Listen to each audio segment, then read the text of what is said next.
Well, good morning and welcome. Well, good morning and welcome. Very excited to have you here. This is something that we have worked with for a long time called the Family Love Letter. In my practice, I've been using it since 2006. So it's been something that has been a great tool for people that use it. Unfortunately, we find the frustration is I've sent out thousands of these books over my career, and unfortunately they get stuffed someplace and don't get filled out. So what we normally do is do this in a workshop type of environment. And the reason we do that is because there is a lot of prep. Unfortunately, you have homework, you have a lot of homework.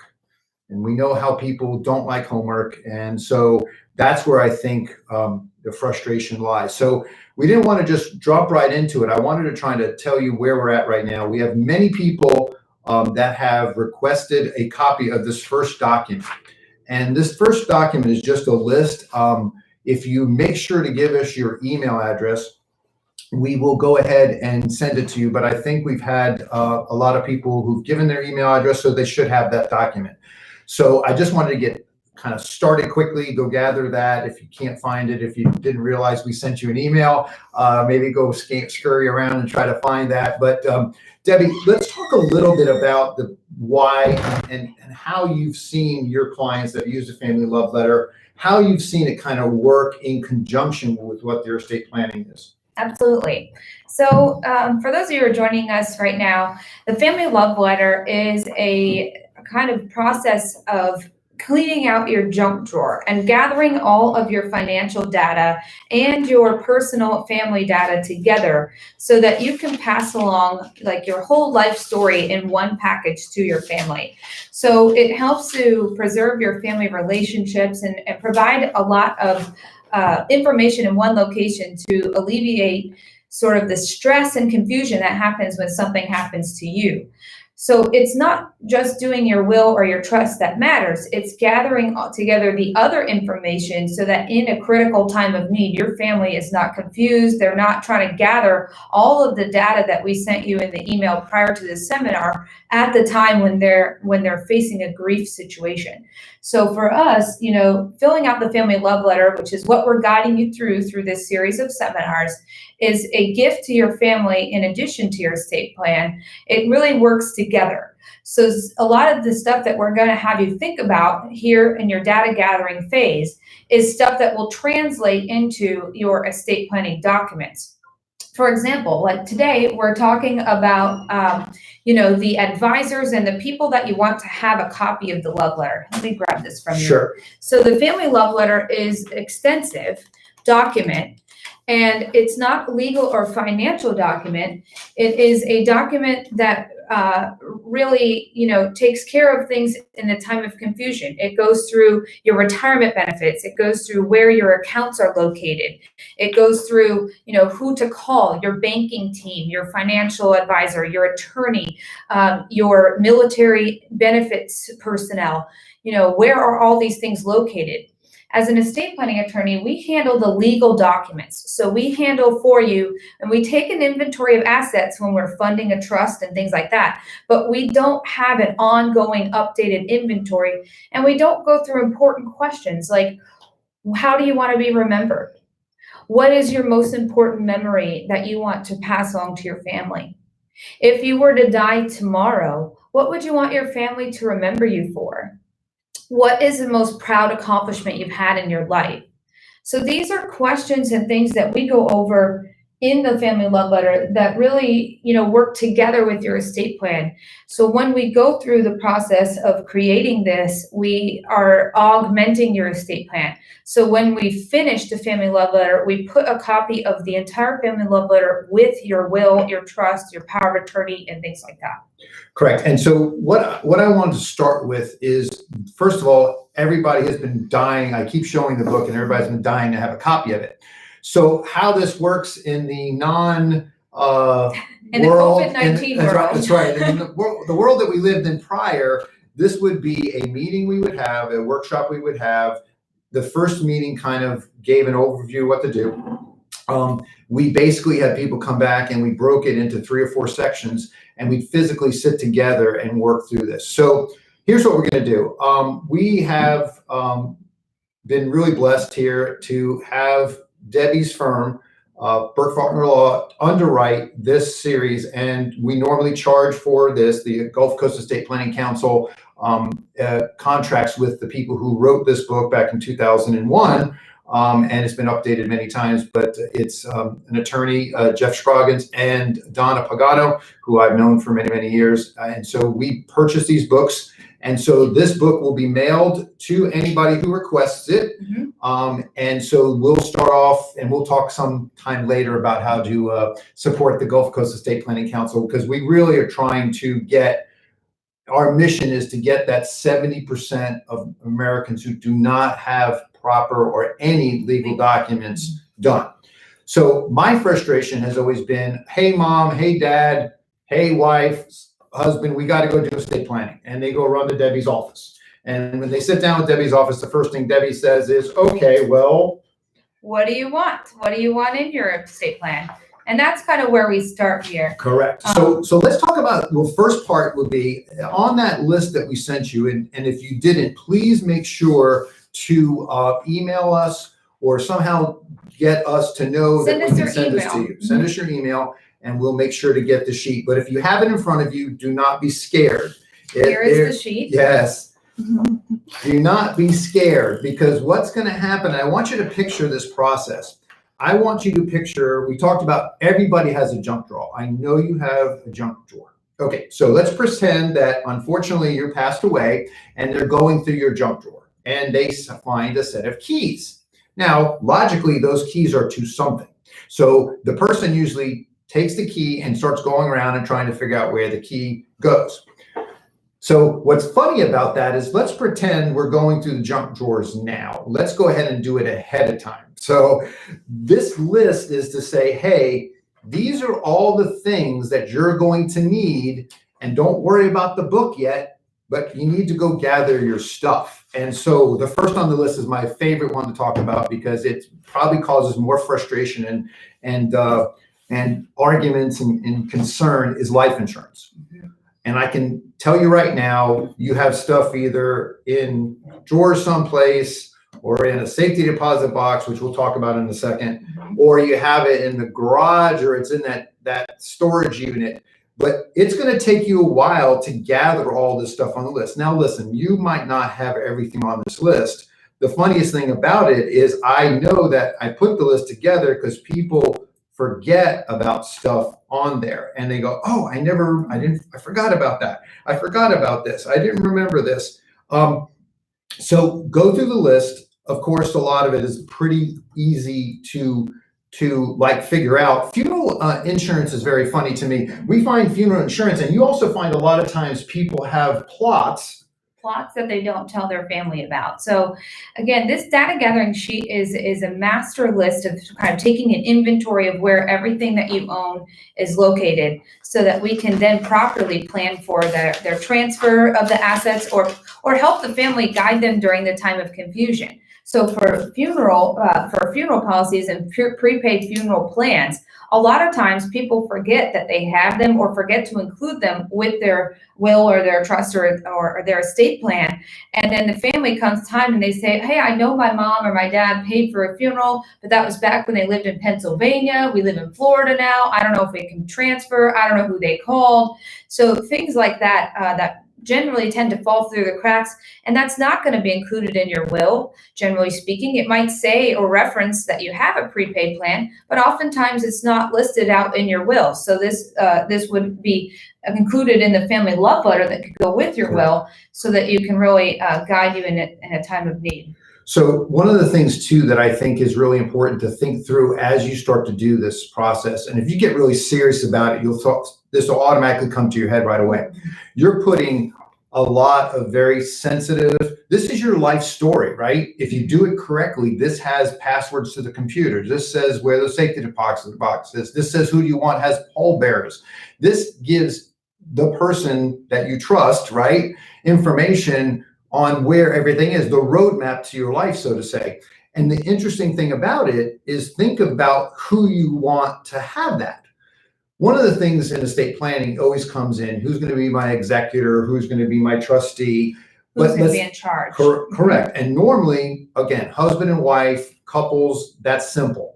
But they never kind of think past that. And they go, okay, well, of course, we're going to make each other our who's going to know, honey, you'll know where this is, honey, I promise you. Absolutely. But after that, who's that second person? I usually find it interesting when people start to fill out the very simple front part of it, which would be primary contacts. So something happened to you today and you have legal documents, all right?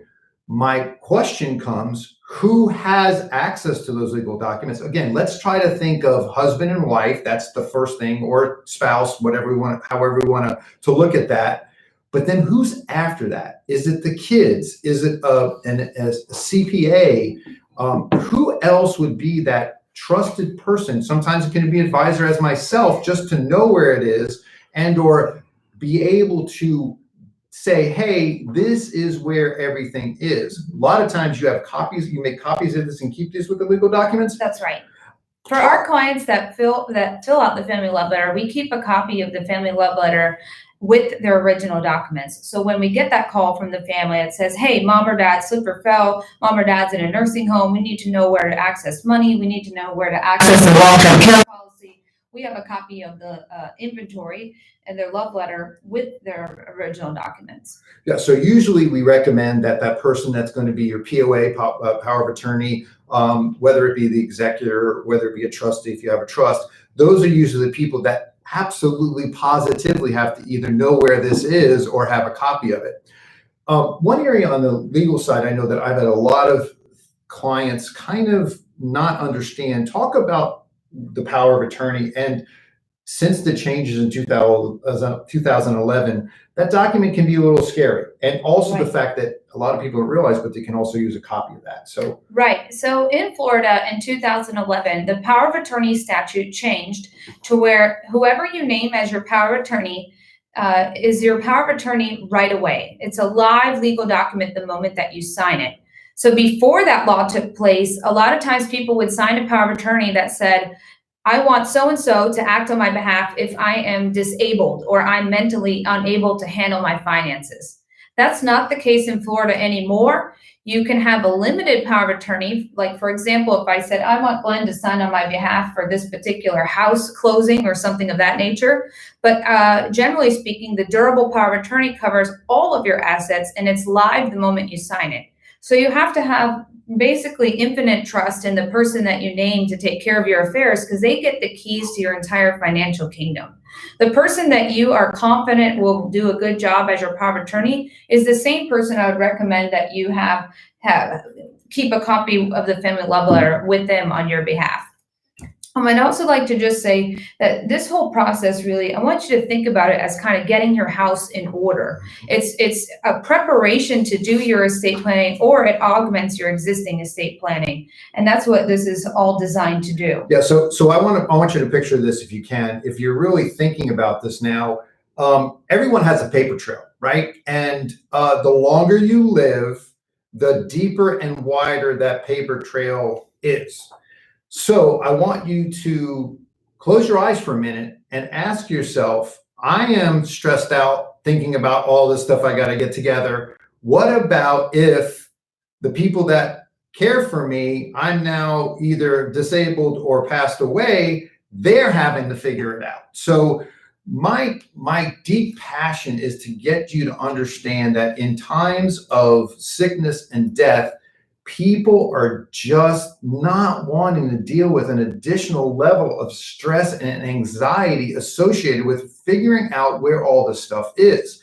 And I think our passion comes from the fact of being in that situation many, many times. And we could sit here probably all day and tell you stories. And I want to tell one story because I think it's very important. Because I used to have I had a client come to me a few years ago, and she called me up. It was a surviving sibling of a gentleman here in Pasco County that passed away, but he was single and had been single his entire life. The gentleman was fairly young, in his 50s. But the gentleman had bank accounts at 5 different banks. He had safety deposit box keys. He had multiple parcels of property, and he had different CDs and mutual funds and things at all the different banks because he had an underlying distrust of banks and authority in general. Well, the gentleman did not have anything like the family love letter, and he had not really had a solid relationship with any of his remaining family members for many years. So when I got the call from the family, they said, look, we all live out of state. None of us can come down and handle any of this. We just want to hire you to go through all of our brother's things, sell his house, sell his other parcels of land, find all of his safety deposit box assets, find all of his bank accounts, and then figure it all out and then give it to us at the end. Guys, this is a nightmare. Not only does that rack up your legal bill, paying your lawyer to find safety deposit boxes all over town, to call banks and try to figure out who has what box for this gentleman, it also creates a lot of uncertainty. There's no like master way of finding out where all of your stuff is. There's not like a legal registry. We can't look up by your social security number and find your bank accounts when you die. That's just not how it works. So I cannot emphasize enough the importance of having a unified inventory or inventory of your assets and of your accounts, of your debts, because this information, if it's not found or discovered by your family in the end, they could be leaving money on the table. Now, I don't know if we have any questions. We're about halfway through at this point, and I'm trying to get a sense of where everybody is at this point. Again, we promised we'll send you the book, but you guys have to promise that you will either at some time get it all done by yourself, or you will kind of just keep engaged with us and keep moving through and let us walk you through it. I think if you send us your email, you email us at debbie@burkefaulknerlaw.com, or you type in your email to this chat right here. We will email you and be able to get your address privately so that we can mail you a copy of the book. So this seminar we're putting on together, Burke Faulkner Law, my law firm, is sponsoring and underwriting the cost of this seminar series, so that because we're not able to do this in person, but Glenn is here on behalf of the Gulf Coast Estate Planning Council, which is really just a community group we put together a few years ago to try to help people to get all of their financial documents in order. So you can visit our website. Right. And the best way to visit the website is just type into your Google search Gulf Coast EPC.org or Gulf Coast EPC Estate Planning Council. And so what you're going to get there is an ability to ask questions to our group of professionals who are with the Gulf Coast Estate Planning Council. How about some free legal advice kind of questions answered for free? We're going to have a series of webinars that we've done. Also, some really cool videos talking about the 5 essential documents you need for estate planning.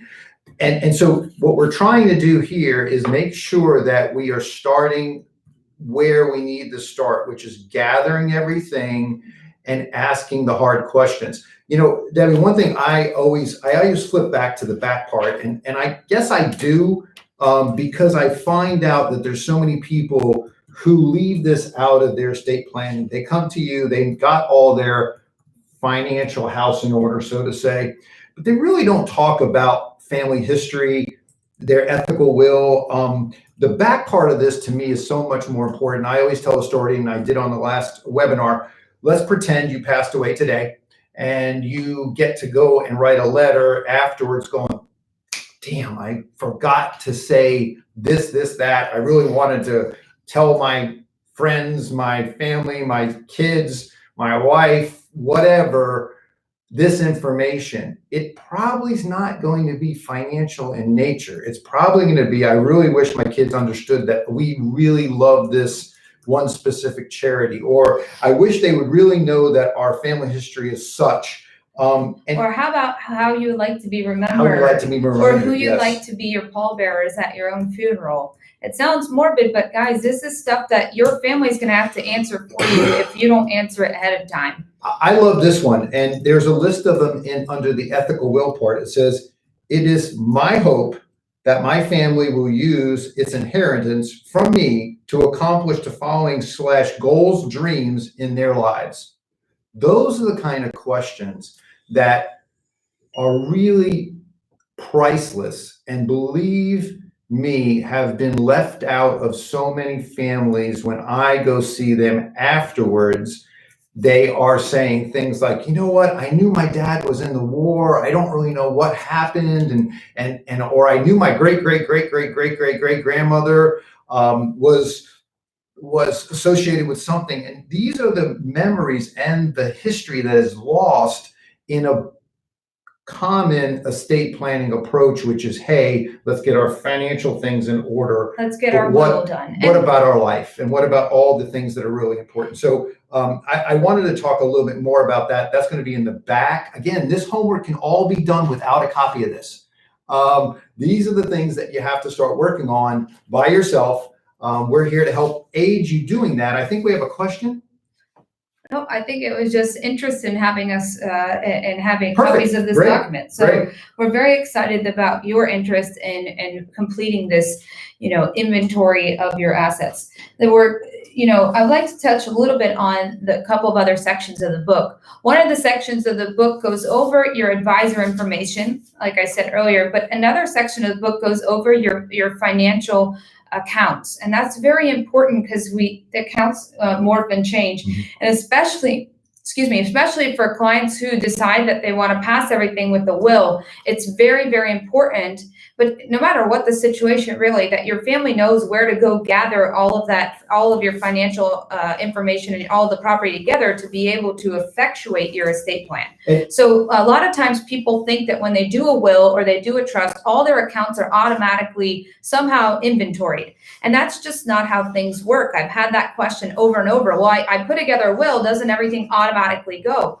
No, guys, it's very important that you have an inventory of all of your things, because there's no central database, there's no registry where you can go to be able to find and access where all these different accounts are. That's why we take you through this process. That's why at the law firm, we put you through an estate planning questionnaire that's extensive with like financial information in there.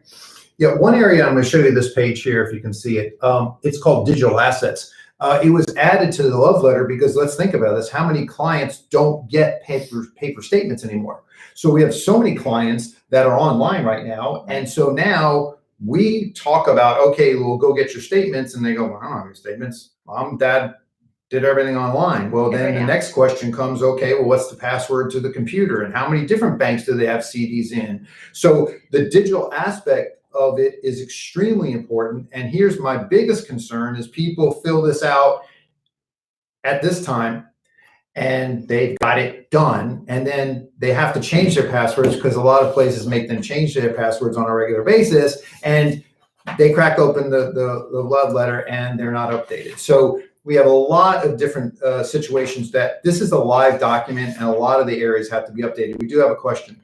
The question is, once I fill out the book, how do I go about setting up a talk with either one of you? Yeah, great question. You can just send us an email and we will be happy to set up a consultation with Glenn or myself to take you to the next phase of whatever planning that you need individually. Some people already have their estate planning in order. Some people already have their finances in order, but it's a matter of coordinating both of those sides of the equation that'll really alleviate confusion in the time of grief for your family. And so if you want to know from my side, how does this work? So the next question usually is, about 5 minutes left. The next question is, who do I see first? You see me first and our firm first. And why do you do that?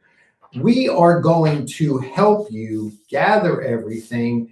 I am not an attorney and I do not practice law, but let's think about it. If we're going to do financial planning or estate planning, the word planning is in there. So Debbie is there to help facilitate, to help recommend certain specific things associated with her tax degree and her law degree, but not to really think through, I love my kids, but the but might be, I love my kids, but one of them spends money he doesn't have or she has, or I love them all the same, but the one's daughter-in-law, And son-in-law? Those are the questions that are best to go over before you create your plan. And oftentimes we have clients that come in where they're not quite ready to decide how they want everything to go. The purpose of having the dialogue ahead of time is to make sure that when you do come into my office or another law office, that you're able to tell your attorney, I know what I want. I have 2 kids. One's responsible, one's not. I want my responsible child to have access to money right away, my irresponsible child to have money over the course of 10 years, or whatever it is that you want for your own family.